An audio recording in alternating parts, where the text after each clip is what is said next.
આપણે 4 કન્સેપ્ટ જોયા. Overload binary અને યુનરી ઓપરેટરનું ઓવરલોડિંગ બે રીતે થતું હતું, ફ્રેન્ડ ફંક્શનથી અને મેમ્બર ફંક્શનથી. હવેનો જે પોઈન્ટ છે ને એ છે advantages of friend function over member function. Member function કરતાં ફ્રેન્ડ ફંક્શન શું કામ સારું છે એના એડવાન્ટેજીસનો એક એડવાન્ટેજીસ અહીંયા લીધો છે. એટલે આ કન્સેપ્ટ કેવો છે તો કે ફ્રેન્ડ ફંક્શન કઈ રીતે બેટર છે કોની કરતાં કમ્પેરમાં, તો કે મેમ્બર ફંક્શન કરતાં. ફ્રેન્ડ ફંક્શન છે એ ફ્રેન્ડ ફંક્શન શું કામ સારું છે મેમ્બર ફંક્શન કરતાં, તો એ એક પોઈન્ટ આપ્યો છે. હવે છે ને પહેલાં આ પોઈન્ટ કરાવતા પહેલાં એક સિચ્યુએશન આપી છે. એ સિચ્યુએશન બતાવું તમને. કયા કેસમાં મેમ્બર ફંક્શન યુઝ ન થાય, કયા કેસમાં તમારે ફ્રેન્ડ ફંક્શન યુઝ કરવું પડશે એની સિચ્યુએશન આપેલી છે. અહીંયા એક એક્ઝામ્પલ આપેલું છે. દાખલા તરીકે return object equal to call object plus primary data type. અત્યાર સુધી છે ને મેં પ્લસ ઓપરેટરનું ઓવરલોડિંગ કર્યું હતું બે ઓબ્જેક્ટના મેમ્બરના એડિશન માટે, પણ તમે ઓપરેટર ઓવરલોડિંગમાં ઓબ્જેક્ટ અને કોઈ પ્રાઇમરી ડેટા ટાઈપનું પણ એડિશન કરાવી શકો. આ લાઈન ફરીથી કહું છું. અત્યાર સુધી છે ને તમે કાં બે નંબરનું એડિશન કરાવ્યું હતું, બે સ્ટ્રિંગને કોન્કેટ કરાવી શકો, અથવા તો બે ઓબ્જેક્ટના મેમ્બરનું એડિશન કરાવ્યું હતું. આ એક એવી સિચ્યુએશન છે કે જેમાં તમારા ઓબ્જેક્ટના મેમ્બરનું એડિશન કોઈ પ્રાઇમરી વેરિયેબલ, પ્રાઇમરી કોઈ ડેટા ટાઈપ આપેલી હોય, વેરિયેબલ ટાઈપો હોય, અથવા તો કોઈ વેલ્યુ આપેલી હોય એની સાથે એડિશન કરાવવું હોય તો એ કેસમાં ફ્રેન્ડ ફંક્શન તમે યુઝ કરી શકો. આ કેસમાં મેમ્બર ફંક્શન પણ પોસિબલ છે, પણ મેમ્બર ફંક્શનની એક લિમિટેશન છે. મેમ્બર ફંક્શનમાં તમે અહીંયા આપી દો પ્રાઇમરી ડેટા ટાઈપ પહેલાં આપો અને પછી તમારા ઓબ્જેક્ટનું નામ આપો, તો આ વસ્તુ તમારા મેમ્બર ફંક્શનથી પોસિબલ નથી. પ્રાઇમરી ડેટા ટાઈપ પહેલાં આપી દીધી છે. હવે પ્રાઇમરી ડેટા ટાઈપનો વેરિયેબલ અહીંયા તમે ABC આપો કે 5, 10, 15 કે કોઈ વેલ્યુ આપી દો. એટલે અહીંયા જે વેલ્યુ છે એ વેલ્યુનું એડિશન કરાવો અહીંયા ક્લાસના ઓબ્જેક્ટના મેમ્બર સાથે, તો આ વસ્તુ તમારા મેમ્બર ફંક્શનથી પોસિબલ નથી. આ વસ્તુ ફ્રેન્ડ ફંક્શનથી પોસિબલ છે. તો આ કેસમાં મેમ્બર ફંક્શન કરતાં ફ્રેન્ડ ફંક્શન છે એ સારું છે, પોસિબલ છે. એના કેસમાં ફ્રેન્ડ ફંક્શન છે એ આ વસ્તુ ઓલો કરે છે, પણ મેમ્બર ફંક્શનમાં આ વસ્તુ પોસિબલ નથી. શું કામ? તો કે મેમ્બર ફંક્શન જ્યારે તમે યુઝ કરો ત્યારે તમારે ફંક્શન કોલ કરાવવું હોય તો ત્યારે તમારે ફરજિયાત અહીંયા કોઈ ઓબ્જેક્ટ પાસ કરાવવો પડશે. એ ઓબ્જેક્ટની મદદથી જ તમે તમારું આ ફંક્શન કોલ કરાવો છો. આ પ્લસ ઓપરેટર ઓવરલોડિંગનું ફંક્શન કોલ કરવું હોય તો એની માટે ફરજિયાત અહીંયા એક ઓબ્જેક્ટ હોવો જોઈએ. એ ઓબ્જેક્ટની મદદથી તમે ફંક્શન કોલ કરાવી શકો છો, પણ આ વસ્તુ મેમ્બર ફંક્શનથી પોસિબલ નથી. શું કામ? તો કે મેમ્બર ફંક્શનમાં અહીંયા ઓબ્જેક્ટ હોવો જરૂરી છે, પણ આ વસ્તુ જો તમે ફ્રેન્ડ ફંક્શનથી કરશો તો ફ્રેન્ડ ફંક્શનમાં એવું કોઈ વસ્તુ નથી. ફ્રેન્ડ ફંક્શનથી આ વસ્તુ પોસિબલ છે. આ એક્સપ્રેશન છે એ ફ્રેન્ડ ફંક્શન અલાઉ કરશે. આ જ એક્સપ્રેશન છે એ તમારું મેમ્બર ફંક્શન અલાઉ નહીં કરે. હવે છે ને આ મેં તમને ઓવરવ્યૂ આપ્યો છે, આપણે ડીપમાં એક એક પોઈન્ટ જોશું. તો આ રીતે છે ને આવા કેસમાં મેમ્બર ફંક્શન યુઝ નહીં થાય, ફ્રેન્ડ ફંક્શન યુઝ થશે. તો આ એક એડવાન્ટેજીસ છે તમારા ફ્રેન્ડ ફંક્શનનો. ફ્રેન્ડ ફંક્શન જો યુઝ કરો તો આ એનો એક એડવાન્ટેજીસ છે, જે હમણાં મેં તમને જસ્ટ ઓવરવ્યૂ આપ્યો છે. આપણે 1 by 1 એક એક સ્ટેપ જોઈએ એટલે હમણાં તમને આખો બેઝિક આઈડિયા આવી જશે. પછી એક એક્ઝામ્પલ લેશું ને એટલે સાવ ક્લિયર થઈ જશે. We can call the operator function either by friend function or member function. When we are using member function to overloading binary operator, at the left hand side there must be a object of class in which the operator function has defined. તમે છે ને overloading છે ને એ overloading બે રીતે possible છે. Operator function તમારે use કરવો છે, ઓપરેટર ફંક્શનને ડેફિનેશન લખવી છે, તો એ બે રીતે પોસિબલ છે. એક તો તમારા ફ્રેન્ડ ફંક્શનથી અને બીજું છે એ છે મેમ્બર ફંક્શનથી. પણ જ્યારે તમે તમારું મેમ્બર ફંક્શનથી બાઇનરી ઓપરેટરનું ઓવરલોડિંગ કરતા હોય ત્યારે હંમેશા લેફ્ટ હેન્ડ સાઈડમાં તમે તમારો ઓબ્જેક્ટ પાસ કરાવો છો. એનાથી શું થશે તો કે એ ઓબ્જેક્ટની મદદથી તમે એ ફંક્શન છે એ ફંક્શન કોલ કરાવો છો. બતાવું જસ્ટ મિનિટ.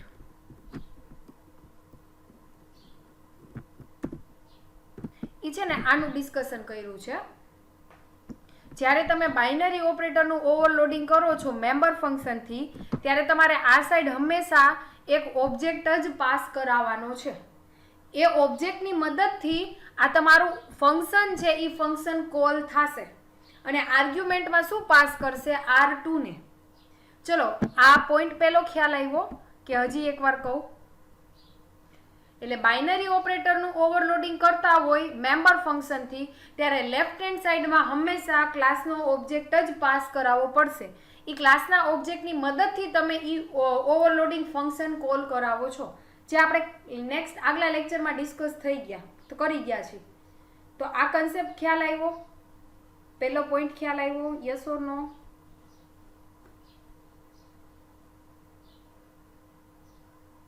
ઓકે.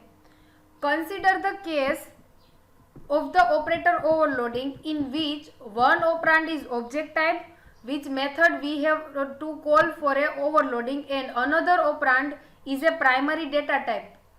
આ એક્સપ્રેશન આપ્યું છે, એક સિચ્યુએશન આપી છે. કઈ સિચ્યુએશન તો કે છે ને તમારે operator overloading plus operator overloading કરો છો ને એમાં બે વસ્તુ, બે ઓપરાન્ડ છે. એક ઓપરાન્ડ છે એ તમારા ક્લાસનો ઓબ્જેક્ટ છે, બીજો ઓપરાન્ડ છે એ કંઈક વેરિયેબલ છે. કેવા ટાઈપનો વેરિયેબલ? તો પ્રાઇમરી ડેટા ટાઈપ હોય ને એવા ટાઈપનો વેરિયેબલ છે. એક સિચ્યુએશન તમારે ઇમેજિન કરવાની છે. અત્યાર સુધીની સિચ્યુએશન કેવી હતી તો કે કા બે ઓબ્જેક્ટ હોય, કા એક ઓબ્જેક્ટ અને ઓપરેટર હોય, અથવા તો બે ઓબ્જેક્ટ હોય ને એક ઓપરાન્ડ હોય. આવું આપણે સિચ્યુએશન જોઈતી. અત્યાર સુધીના કોઈ પણ પ્રોગ્રામમાં એવી સિચ્યુએશન નહોતી કે એક ક્લાસનો ઓબ્જેક્ટ હોય અને અહીંયા કોઈ પ્રાઇમરી ડેટા ટાઈપ વાળો વેરિયેબલ હોય અથવા તો અહીંયા કોઈક વેલ્યુ હોય. આવી સિચ્યુએશન છે, એવી સિચ્યુએશન આપણે જોઈ નથી. તો અહીંયા એક એક્સપ્રેશન આપ્યું છે. In above expression, the object variable is always left hand side. We cannot place primary data type variable at the left hand side. આ સિચ્યુએશન છે ને એમાં તમે મેમ્બર ફંક્શનથી કરશો ને તો મેમ્બર ફંક્શનમાં ફરજિયાત લેફ્ટ હેન્ડ સાઈડ તમારે ક્લાસનો ઓબ્જેક્ટ જ પાસ કરવાનો છે. શું કામ? તો કે ઈ ક્લાસના ઓબ્જેક્ટની મદદથી જ આ તમારું ફંક્શન કોલ થશે. તમારું ઓવરલોડિંગનું ફંક્શન છે એ આ ઓબ્જેક્ટની મદદથી જ કોલ થશે. પણ જો તમે આવું કંઈ કર્યું હોય, પ્રાઇમરી ડેટા ટાઈપનું પહેલા પ્રાઇમરી ડેટા ટાઈપનો વેરિયેબલ આપ્યો છે અને પછી ક્લાસનો ઓબ્જેક્ટ આપ્યો છે તો આ વસ્તુ ઇનલીગલ થશે. But above expression is અલો if V are using friend function. આ એક્સપ્રેશન છે એ એક્સપ્રેશન તમારા મેમ્બર ફંક્શનની મદદથી પોસિબલ નથી. શું કામ મેમ્બર ફંક્શનની મદદથી પોસિબલ નથી? તો કે મેમ્બર ફંક્શનમાં ફંક્શન કોલ કરાવવા માટે તમારે અહીંયા આ ક્લાસનો ઓબ્જેક્ટ પાસ કરાવવો પડશે. પણ તમારા આ એક્સપ્રેશનમાં ક્લાસનો ઓબ્જેક્ટ નથી, અહીંયા તો પ્રાઇમરી ડેટા ટાઈપ વાળો કોઈ વેરિયેબલ છે. તો આ સિચ્યુએશન છે એ મેમ્બર ફંક્શનથી પોસિબલ નથી. તો આ સિચ્યુએશન કોની મદદથી પોસિબલ છે? તો કે આ એક્સપ્રેશન માટે તમારે ફ્રેન્ડ ફંક્શનનો યુઝ કરવો પડશે.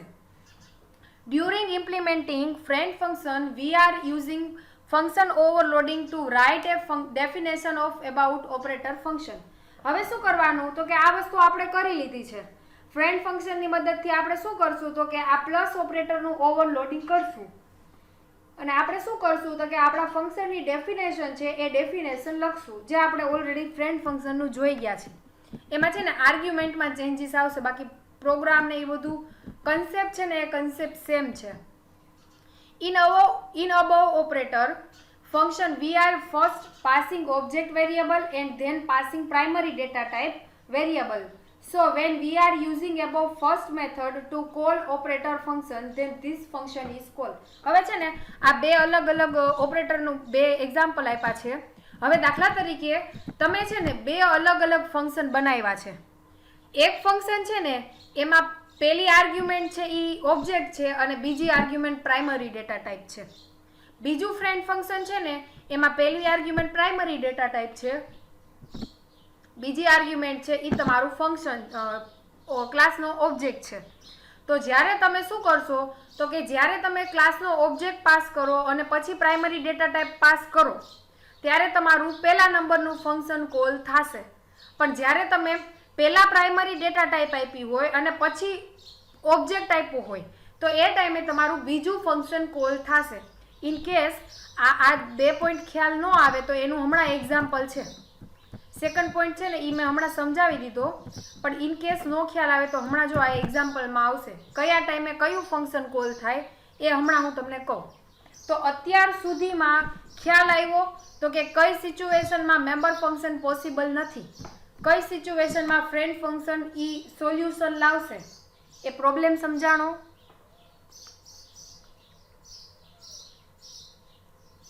Yes or no?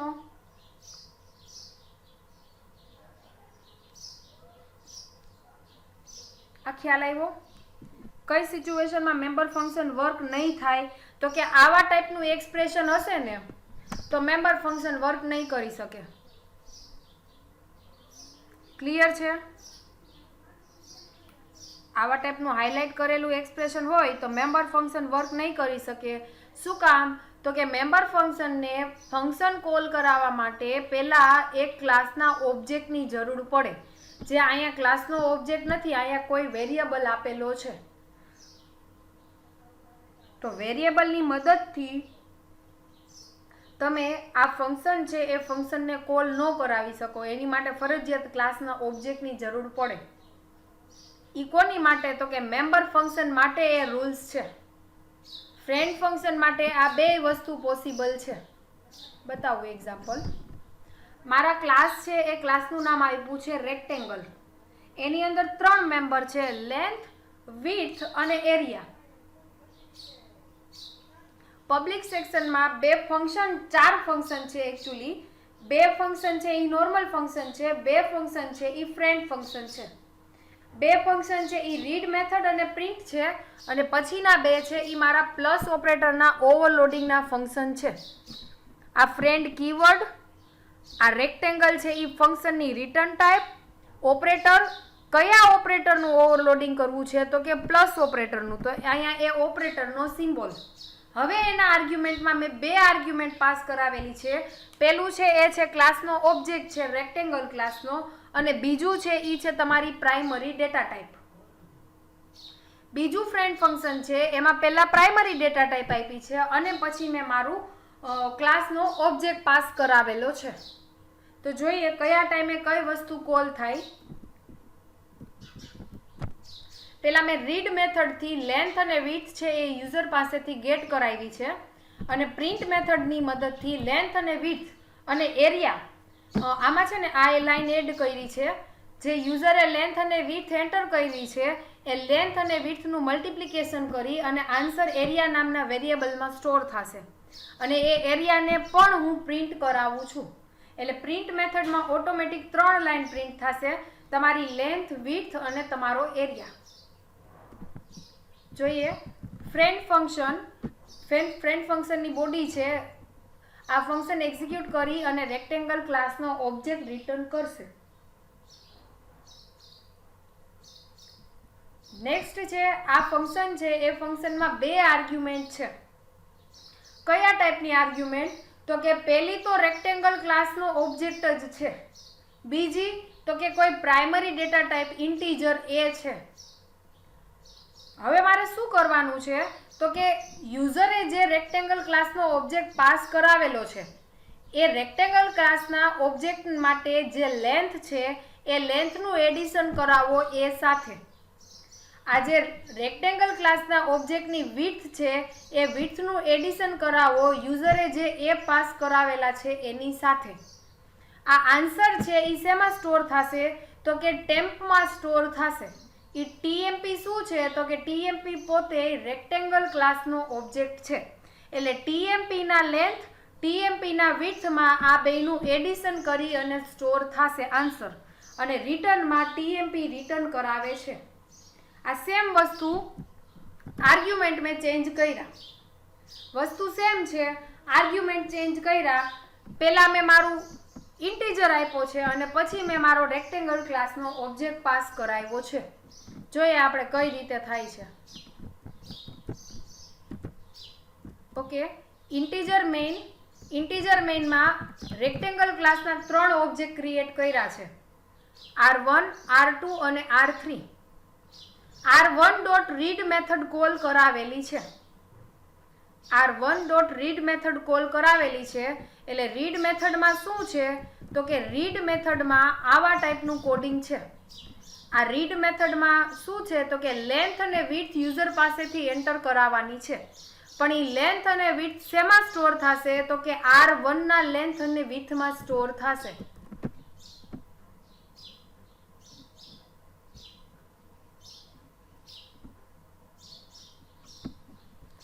ઓકે, આ R1 છે, આ R1 નો લેન્થ, R1 ની વિડ્થ, એમાં યુઝર જે વેલ્યુ એન્ટર કરે એ વેલ્યુ સ્ટોર કરાવવાની છે. એટલે સપોઝ કે યુઝરે એન્ટર કરાવેલી છે 2 અને 3. આપણે સાથે સાથે આઉટપુટ લેતા જઈએ. યુઝરે એન્ટર કરાવેલી છે લેન્થ 2 અને વિડ્થ યુઝરે એન્ટર કરાવેલી છે 3. એટલે અત્યારે મેં કેટલું એક્ઝિક્યુટ કર્યું તો કે અત્યારે મેં આટલો પોર્શન એક્ઝિક્યુટ કર્યો છે. R1 ની રીડ મેથડ કોલ કરાવી એટલે R1 ની રીડ મેથડમાં શું કોડિંગ છે તો કે જો આવા ટાઈપનું કોડિંગ છે. Enter the length of rectangle, length જે એન્ટર કરે એ લેન્થમાં સ્ટોર કરાવવાની છે.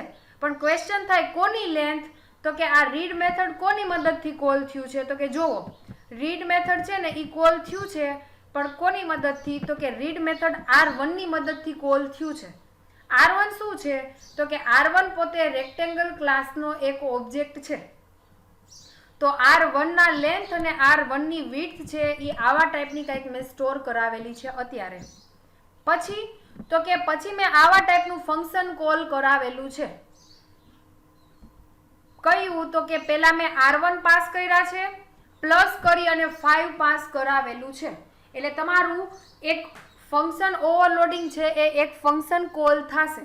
કયા ટાઈપનું ફંક્શનની આર્ગ્યુમેન્ટ હોવી જોઈએ તો કે પહેલા તમે ક્લાસનો ઓબ્જેક્ટ પાસ કરાવેલો છે અને પછી કોઈ એક પ્રાઇમરી ડેટા ટાઈપનો કોઈ વેરિયેબલ અથવા તો કોઈ વેલ્યુ પાસ કરાવેલી છે.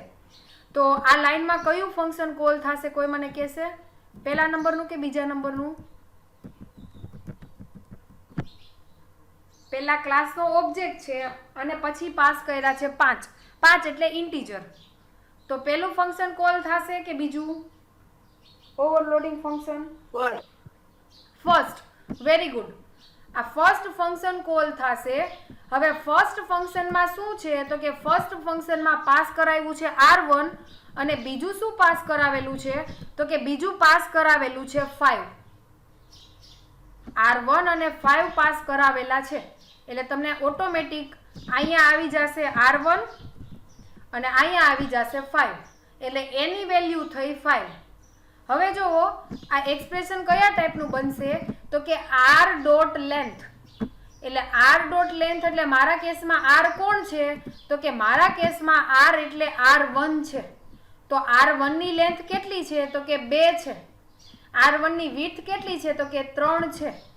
તો R1 ની લેન્થ અને R1 ની વિડ્થ, તો R1 ની લેન્થ 2 છે, R1 ની વિડ્થ 3 છે. ચલો એની વેલ્યુ કેટલી છે કોણ કહેશે? એની વેલ્યુ કેટલી મળી? ફંક્શન બતાવો.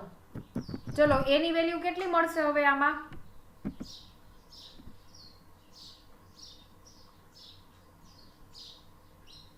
5. Very good. તો એની વેલ્યુ મળી 5.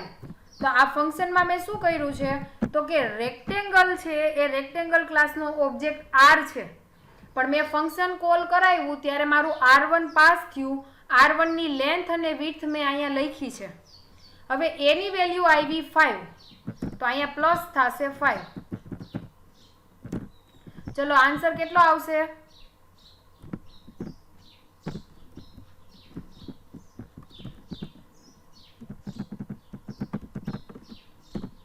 રેડી?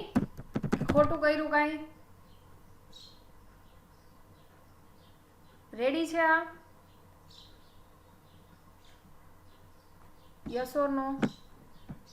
ચલો આ થોડુંક હાર્ડ છે, ક્વેશ્ચન હોય તો મને પૂછો. એટલે ટેમ્પની લેન્થમાં 7, ટેમ્પની વિડ્થમાં 8 સ્ટોર થશે. ટેમ્પની લેન્થમાં 7, ટેમ્પની વિડ્થમાં 8 સ્ટોર થશે. હવે શું કરવાનું છે તો કે આ તો બરાબર છે, પણ એને મારે રિટર્ન કરાવવાના છે. તો એ રિટર્ન કરાવો એટલે આમાં આન્સર છે એ આન્સર કયા ઓબ્જેક્ટમાં સ્ટોર થશે તો કે R2 માં સ્ટોર થશે. R2 ના લેન્થ અને વિડ્થમાં તમને શું મળશે તો કે 7 અને 8 મળશે. R2 ની લેન્થ અને વિડ્થમાં તમને 7 અને 8 મળશે. ચલો આમાં કોઈને કન્ફ્યુઝન છે? આ ખ્યાલ આવ્યો આ કઈ રીતે એક્ઝિક્યુટ થયું? આ રિટર્ન ટેમ્પ કરાવ્યો છે એટલે ટેમ્પમાં લેન્થની વેલ્યુ 7 અને વિડ્થની વેલ્યુ 8 છે. પણ મારા કેસમાં આ એક કોલ કરી અને ઇક્વલ ટુ કરીને શું આપ્યા છે? R2 આપ્યા છે. એટલે R2 ની જેટલી લેન્થ અને વિડ્થ છે ટેમ્પની જેટલી લેન્થ અને વિડ્થ છે એ શેમાં સ્ટોર થશે તો કે R2 માં સ્ટોર થશે. એટલે R2 માં 7 અને 8 આવશે.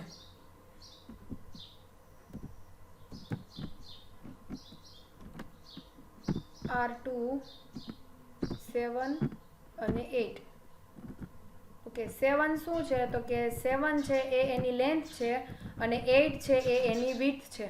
એટલે અહીંયા આવી જશે L ઇક્વલ ટુ અને અહીંયા આવી જશે W ઇક્વલ ટુ. મેમરીમાં આટલું થયું. નેક્સ્ટ છે ફરીથી ફંક્શન કોલ કરાવું છું. આ ફંક્શનમાં હવે મેં પાસ કરાવેલા છે 10 અને હવે મેં પાસ કરાવેલા છે R1. તો R1 ની વેલ્યુ છે કે R1 ની વેલ્યુ તો મારી પાસે છે જ 2 અને 3. મેં એક ઇન્ટીજર વેરિયેબલ પાસ કર્યો છે વેલ્યુ 10. તો આ ટાઈમે ચેક કરશે પહેલા ઇન્ટીજર અને પછી રેક્ટેંગલ. તો અહીંયા શું છે તો કે અહીંયા પહેલા રેક્ટેંગલ ક્લાસનો ઓબ્જેક્ટ છે અને પછી ઇન્ટીજર વેરિયેબલ છે. તો આ વસ્તુ મેચ નહીં થાય એટલે ફરીથી બીજા નંબરનું ફંક્શન કોલ થશે. બીજા નંબરના ફંક્શનમાં શું છે તો કે પહેલા ઇન્ટીજર વેલ્યુ છે અને પછી તમારા રેક્ટેંગલ ક્લાસનો ઓબ્જેક્ટ છે. તો મારા કેસમાં મેં રેક્ટેંગલ ક્લાસનો ઓબ્જેક્ટ પાસ કર્યો છે R1. તો પહેલા એની વેલ્યુ 10 છે. અહીંયા લખીએ આપણે સેમ આ જ લાઈન આવશે,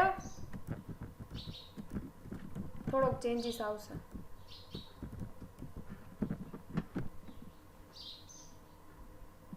R ડોટ લેન્થ એટલે 2 અને વેલ્યુ એની કેટલી છે તો કે 10 છે.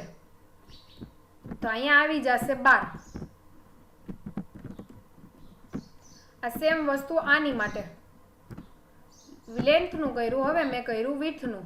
પણ અહીંયા 10 નથી, અહીંયા આવી જશે 5 નહીં પણ 10 અને અહીંયા આવશે 1 3.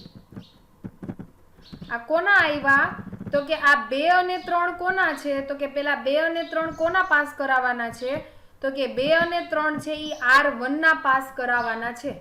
R1 ની વેલ્યુ કેટલી છે તો કે એ મને ખબર જ છે. R1 ની વેલ્યુ છે એ 2 અને 3 છે. તો R1 ની વેલ્યુ કોને અસાઇન થશે તો કે R ને અસાઇન થશે. આ ઇન્ટીજર a ઇક્વલ ટુ કેટલા આવશે તો કે a ઇક્વલ ટુ 10 આવશે. તો અહીંયા એની વેલ્યુ 10 અને R1 ની જે ઓબ્જેક્ટની વેલ્યુ છે એ વેલ્યુ R ને અસાઇન થશે. એટલે R1 ની લેન્થ 2 હતી, વિડ્થ 3 હતી. તો R ની હવે લેન્થ અને વિડ્થ 2 અને 3 થશે. હવે આ આન્સર છે 12 અને 13 મેં ટેમ્પમાં સ્ટોર કરાવ્યો છે, ટેમ્પ રિટર્ન કરાવેલા છે. એટલે ઓટોમેટિક તમારો આન્સર છે એ આન્સર કયા ઓબ્જેક્ટમાં સ્ટોર થશે તો કે R3 માં સ્ટોર થશે. તો R3 માં 12 અને 13 આન્સર આવશે. હવે મેં શું કર્યું તો કે પ્રિન્ટ કરાવ્યા R1, R2 અને R3. તો તમને વેલ્યુ આવા ટાઈપની કંઈક મળશે 7 8 12 13. હવે પ્રિન્ટમાં છે ને એક આ હું કહેતા ભૂલી ગઈ. પ્રિન્ટમાં તમને મેં ઓમ તો કહી દીધું છે કે મેં આ એક એરિયા કેલ્ક્યુલેટ કરાવેલો છે. એ પર્ટિક્યુલર ઓબ્જેક્ટનો એરિયા કેલ્ક્યુલેટ કરીને આપશે. એટલે R1 ના જેટલા લેન્થ અને વિડ્થ હોય એનો એરિયા, R2 નો લેન્થ અને વિડ્થ હોય એનો એરિયા અને R3 ની લેન્થ અને વિડ્થ હોય એનો એરિયા. તો અહીંયા L ઇક્વલ ટુ કેટલા હતા 12 અને 13, તો અહીંયા આવી જશે 12, અહીંયા આવશે 13 અને અહીંયા આવશે 12 અને આ છે તમારી width. એરિયા કેલ્ક્યુલેટ કોનો કરશે? તો કે આ લેન્થ width નો એરિયા કેલ્ક્યુલેટ કરશે. જોઈએ આપણે r1 ડોટ પ્રિન્ટ, એટલે r1 ની પ્રિન્ટ મેથડ કોલ થાય એટલે કમ્પાઇલર આ લાઈન એક્ઝિક્યુટ કરશે. હવે આ લાઈનમાં શું છે? તો કે લેન્થ ઓફ રેક્ટેંગલ લેન્થ, તો r1 ની લેન્થ પ્રિન્ટ થશે, r1 ની width પ્રિન્ટ થશે. તો r1 ની લેન્થ કેટલી છે? તો કે r1 ની લેન્થ 2 છે અને width 3 છે. નેક્સ્ટ મારે શું કરવાનું છે? તો કે એરિયા કેલ્ક્યુલેટ કરવાનો છે. તો એ લેન્થ ઇન્ટુ width એટલે 2 ગુણ્યા 3 એટલે 6 આવશે. તો તમને આઉટપુટમાં આન્સર આવશે 6. જો આ રીતે આવ્યું, લેન્થ અને width પ્રિન્ટ કરાવી, એરિયા કેલ્ક્યુલેટ કર્યો. એવી રીતે r2 માટે લેન્થ અને width 7 અને 8 આવશે અને એરિયા કેલ્ક્યુલેટ કરશે 56. એવી જ રીતે તમારા r3 માટે. ચલો હવે આમાં કોઈને કન્ફ્યુઝન છે? હાર્ડ લાગ્યું?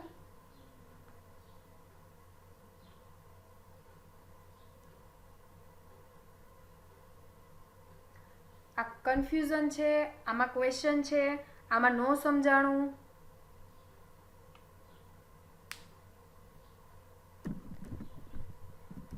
શોર્ટ એન્ડ સ્વીટ કહું ને તો ફ્રેન્ડ ફંક્શનની મદદથી આ વસ્તુ પોસિબલ થશે. મેમ્બર ફંક્શનથી આ વસ્તુ પોસિબલ નથી થવાની.